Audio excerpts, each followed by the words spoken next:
Bonjour et bienvenue dans cette rubrique La Bible en un an.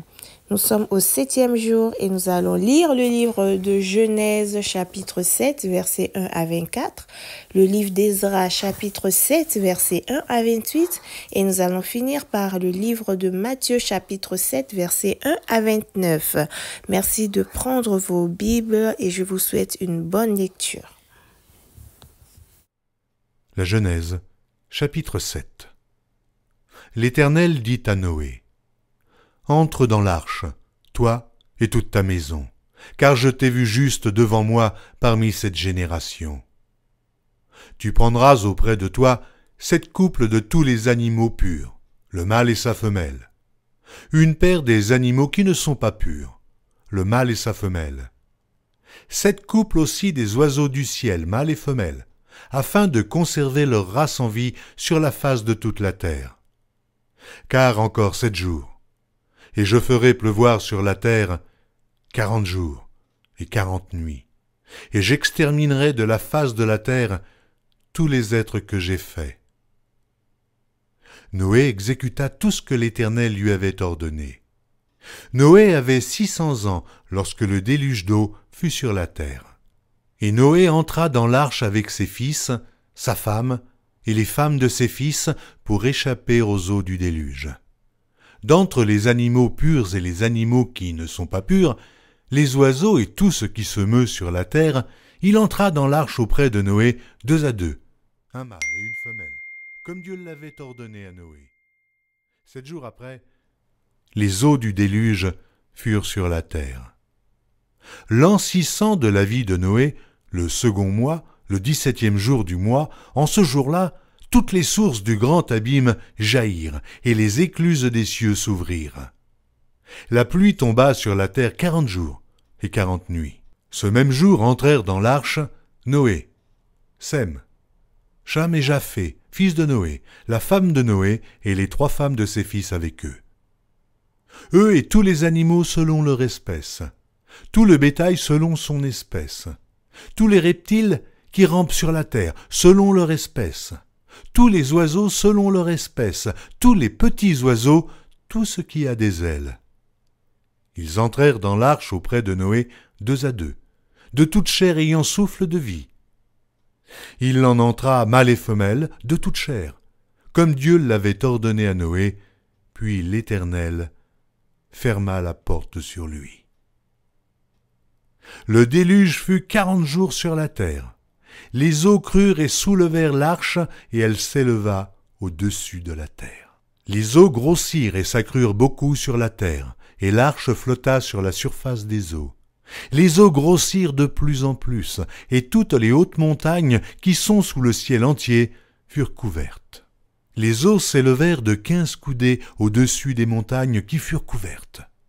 Tout ce qui se mouvait sur la terre périt, tant les oiseaux que le bétail et les animaux, tout ce qui rampait sur la terre et tous les hommes. Tout ce qui avait respiration, souffle de vie dans ses narines et qui était sur la terre sèche, mourut. Tous les êtres qui étaient sur la face de la terre furent exterminés, depuis l'homme jusqu'au bétail, aux reptiles et aux oiseaux du ciel. Ils furent exterminés de la terre, il ne resta que Noé et ceux qui étaient avec lui dans l'arche. Les eaux furent grosses sur la terre pendant 150 jours. Esdras, chapitre 7. Après ces choses, sous le règne d'Artaxercès, roi de Perse, vint Esdras, fils de Séraja, fils d'Azaria, fils de Hilkija, fils de Shaloum, fils de Tsadok, fils d'Achitub, fils d'Amaria, fils d'Azaria, fils de Mérajot, fils de Zérakia, fils d'Uzi, fils de Buki, fils d'Abishua, fils de Phiné, fils d'Éléazar, fils d'Aaron, le souverain sacrificateur. Cet Esdras vint de Babylone. C'était un scribe versé dans la loi de Moïse, donnée par l'Éternel, le Dieu d'Israël. Et, comme la main de l'Éternel son Dieu était sur lui, le roi lui accorda tout ce qu'il avait demandé. Plusieurs des enfants d'Israël, des sacrificateurs et des Lévites, des chantres, des portiers et des Nétiniens vinrent aussi à Jérusalem la 7e année du roi Artaxercès. Esdras arriva à Jérusalem au 5e mois de la 7e année du roi. Il était parti de Babylone le 1er jour du 1er mois, et il arriva à Jérusalem le 1er jour du 5e mois, la bonne main de Dieu étant sur lui. Car Esdras avait appliqué son cœur à étudier et à mettre en pratique la loi de l'Éternel, et à enseigner au milieu d'Israël les lois et les ordonnances. Voici la copie de la lettre donnée par le roi Artaxercès à Esdras, sacrificateur et scribe, enseignant les commandements et les lois de l'Éternel concernant Israël. Artaxercès, roi des rois, à Esdras, sacrificateur et scribe, versé dans la loi du Dieu des cieux, etc. J'ai donné ordre de laisser aller tous ceux du peuple d'Israël, de ses sacrificateurs et de ses lévites qui se trouvent dans mon royaume et qui sont disposés à partir avec toi pour Jérusalem. Tu es envoyé par le roi et ses 7 conseillers pour inspecter Juda et Jérusalem d'après la loi de ton Dieu, laquelle est entre tes mains, et pour porter l'argent et l'or que le roi et ses conseillers ont généreusement offert au Dieu d'Israël, dont la demeure est à Jérusalem. Tout l'argent et l'or que tu trouveras dans toute la province de Babylone, et les dons volontaires faits par le peuple et les sacrificateurs pour la maison de leur Dieu à Jérusalem. En conséquence, tu auras soin d'acheter avec cet argent des taureaux, des béliers, des agneaux, et ce qui est nécessaire pour les offrandes et les libations, et tu les offriras sur l'autel de la maison de votre Dieu à Jérusalem. Vous ferez avec le reste de l'argent et de l'or ce que vous jugerez bon de faire, toi et tes frères, en vous conformant à la volonté de votre Dieu. Dépose devant le Dieu de Jérusalem les ustensiles qui te sont remis pour le service de la maison de ton Dieu. Tu tireras de la maison des trésors du roi ce qu'il faudra pour les autres dépenses que tu auras à faire concernant la maison de ton Dieu.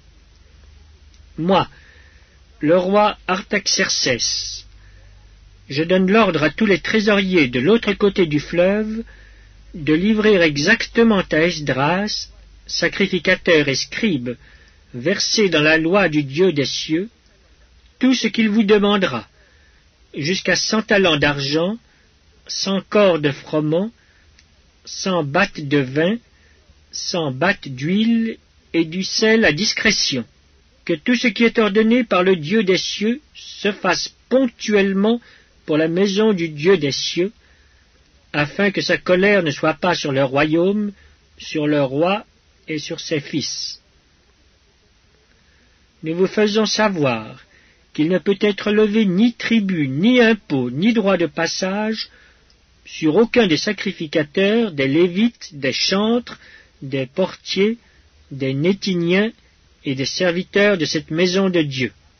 Et toi, Esdras, selon la sagesse de Dieu que tu possèdes, établis des juges et des magistrats qui rendent la justice à tout le peuple de l'autre côté du fleuve, à tous ceux qui connaissent les lois de ton Dieu, et fais-les connaître à ceux qui ne les connaissent pas. Quiconque n'observera pas ponctuellement la loi de ton Dieu et la loi du roi sera condamné à la mort, au bannissement, à une amende ou à la prison.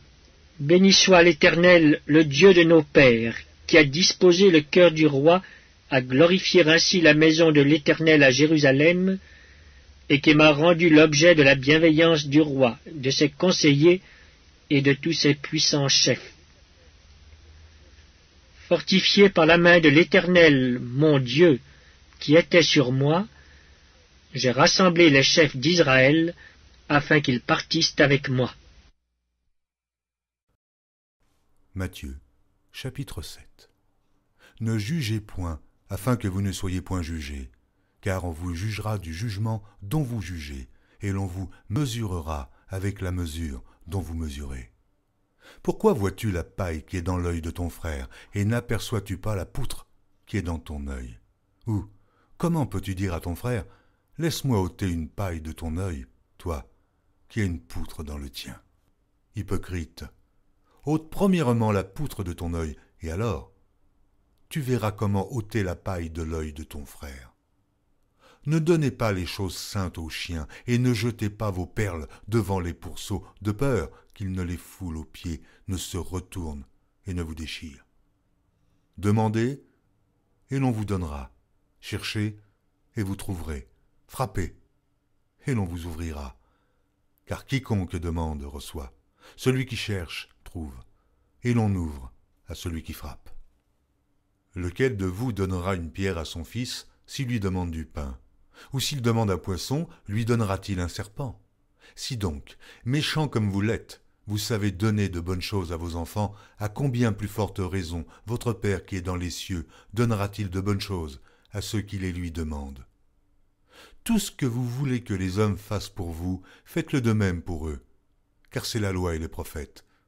Entrez par la porte étroite, car large est la porte, spacieux est le chemin qui mène à la perdition. Oh, il y en a beaucoup qui entrent par là. Mais étroite est la porte, resserrez le chemin qui mène à la vie, et il y en a peu qui les trouvent. Gardez-vous des faux prophètes, ils viennent à vous en vêtements de brebis, mais au-dedans, ce sont des loups ravisseurs. Vous les reconnaîtrez à leurs fruits. Cueille-t-on des raisins sur des épines, ou des figues sur des chardons? Tout bon arbre porte de bons fruits, mais le mauvais arbre porte de mauvais fruits. Un bon arbre ne peut porter de mauvais fruits, ni un mauvais arbre porter de bons fruits. Tout arbre qui ne porte pas de bons fruits est coupé et jeté au feu. C'est donc à leurs fruits que vous les reconnaîtrez. Ceux qui me disent « Seigneur, Seigneur » n'entreront pas tous dans le royaume des cieux, mais celui-là seul qui fait la volonté de mon Père qui est dans les cieux. Plusieurs me diront en ce jour-là « Seigneur, Seigneur, n'avons-nous pas prophétisé par ton nom? N'avons-nous pas chassé des démons par ton nom? Et n'avons-nous pas fait beaucoup de miracles par ton nom? » Alors, je leur dirai ouvertement, je ne vous ai jamais connus.